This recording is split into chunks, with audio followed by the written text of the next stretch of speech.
So I say this about everything, but this time I really mean it. Songs and rhymes are the bedrock and foundations of early years.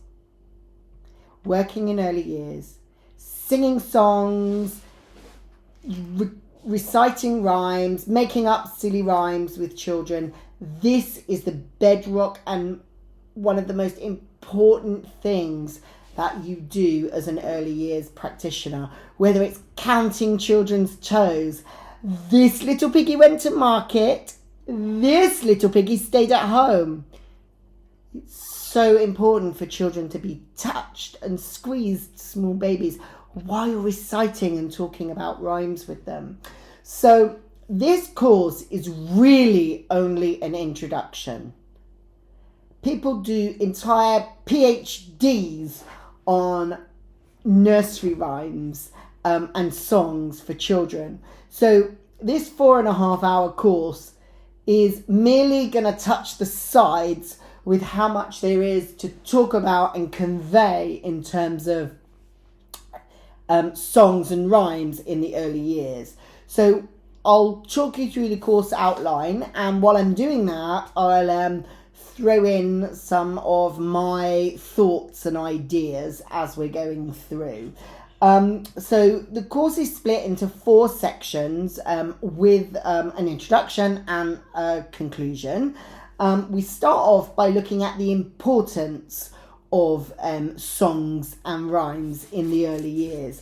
And while we look at the importance, we first focus on language development, how songs and rhymes support children's language development. We do a whistle-stop recap of ages and stages 0 to 5, just so we can remember where and how children should be developing, and then how songs and rhymes can fit into that and support language development.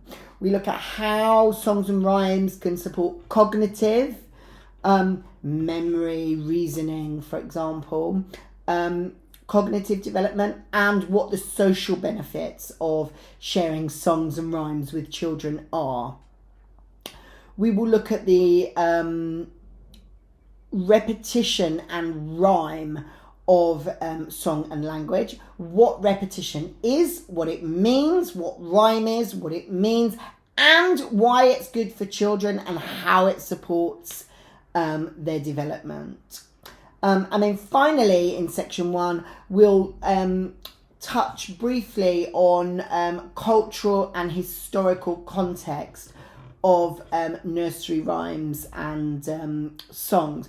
This is an absolute favourite of mine.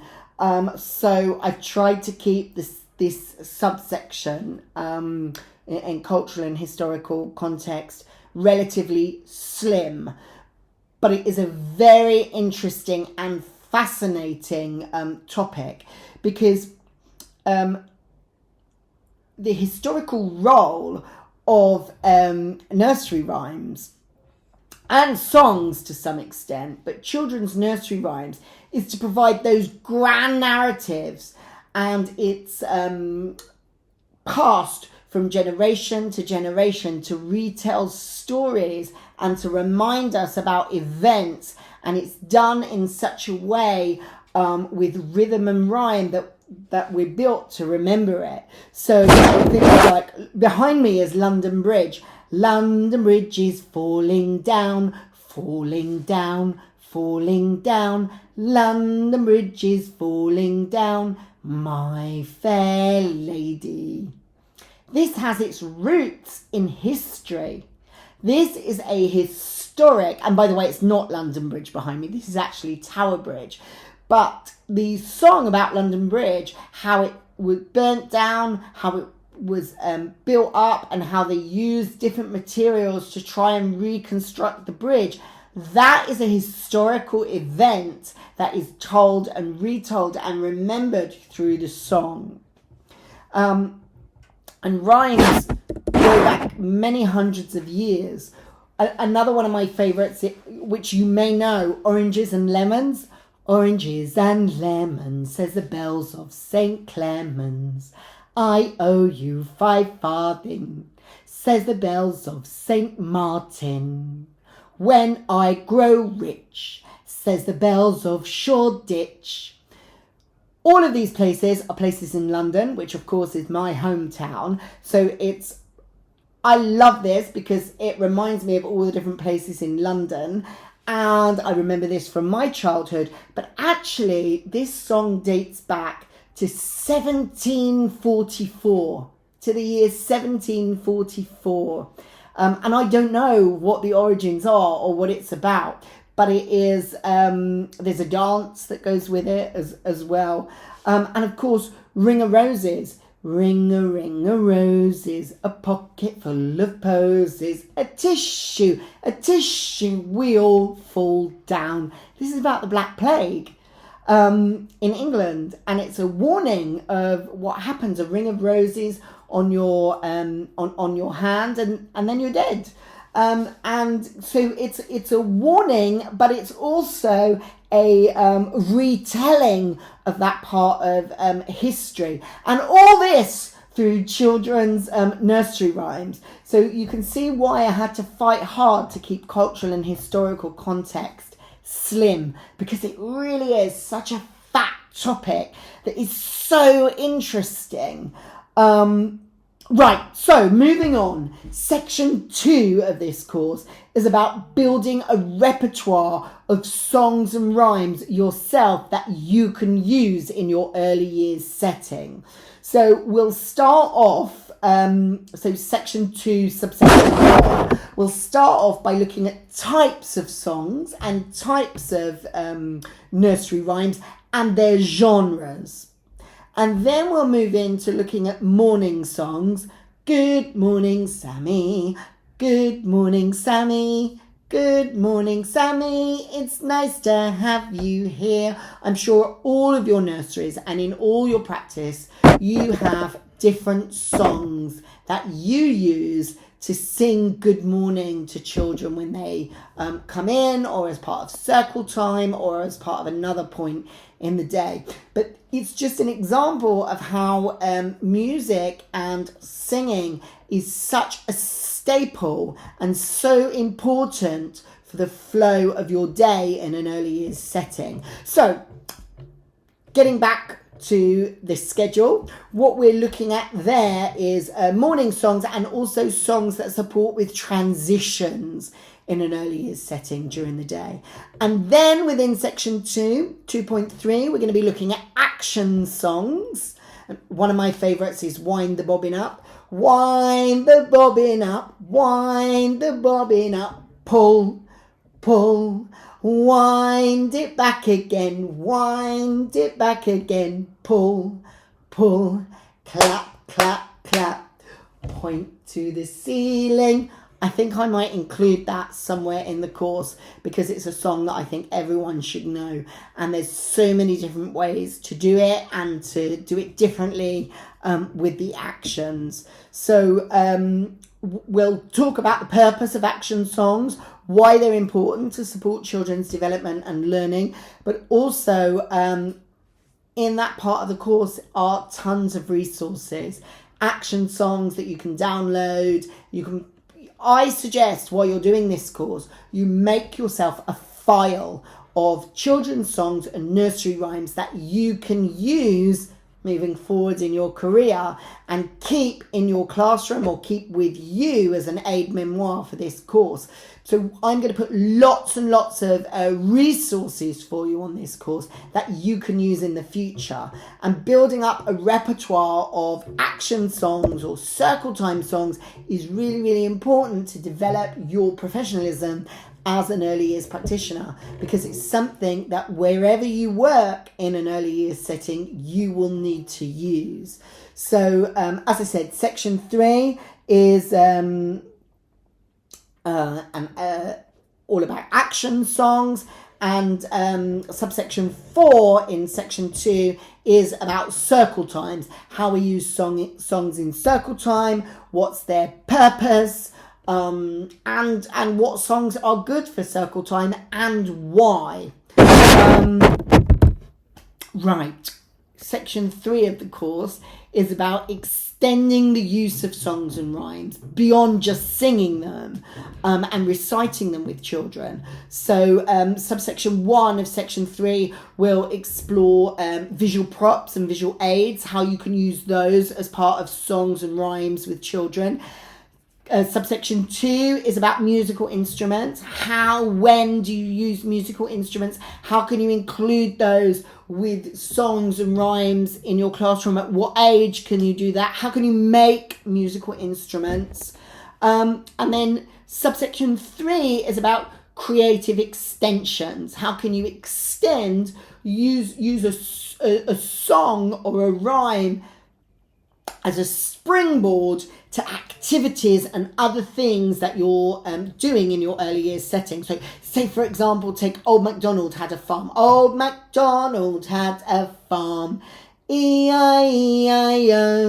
and on that farm he had some pigs. So, for example, what could you do with this? In other activities in the classroom, could you make pig masks? Could you set up a play of Old MacDonald's farm in your small world?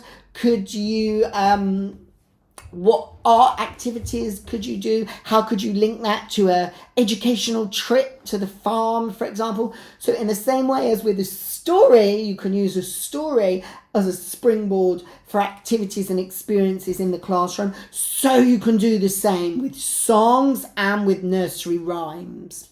Okay? So subsection 4 of section 3, we're going to be looking to see how you can build songs and rhymes into your routines, your daily routines in the nursery and the early years setting that you're working in. And then section 4, we're going to start to look at best practice.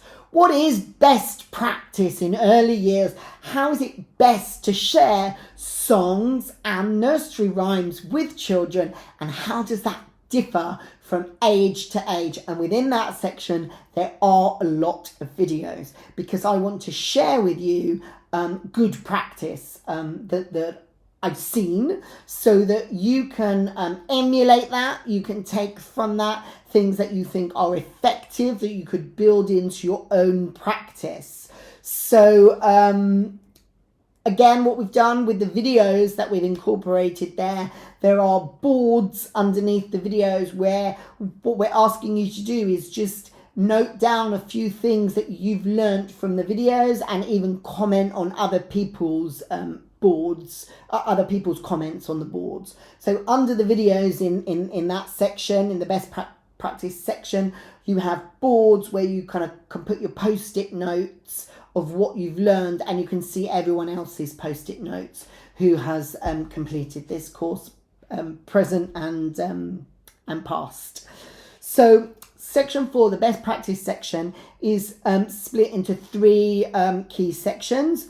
One is real life examples. This is where I've shared with you lots of videos about good ways of sharing songs and rhymes in your setting, from babies right up to preschoolers. So we're really focusing on 0 to 5s. Subsection 2, this is where I've put developing mathematical concepts, counting and other math skills that are so vital in the early years, but a lot of our early interactions with math and counting comes through songs and rhymes. So we're going to unpack that a little bit more in that subsection. And then the final subsection of the final section is ITERS, which is the Infant and Toddler Environmental Rating Scale. And we're going to be looking at item 17, which is movement and music. And we're going to be looking at what that looks like in a classroom, how you can strive for excellence. Obviously, the ITES rating scale is from inadequate, 0, all the way up to 7, which is excellent practice. So we'll be looking at those higher level indicators for a good and excellent, and what you can be doing in your classroom for item 7 of ITAs around music to be scoring up there as excellent, and if there's anything that you can be doing to strive towards excellent. Then we have the conclusion. The course is littered with activities and quizzes for you to do. Please do them, and please, if you're not coming out with 100% on the quizzes, just go back and redo them, because that will help consolidate the learning that's taking place for you. So you can click grades at the top of the Moodle at any point, and that will show you your grades as you're progressing through the Moodle.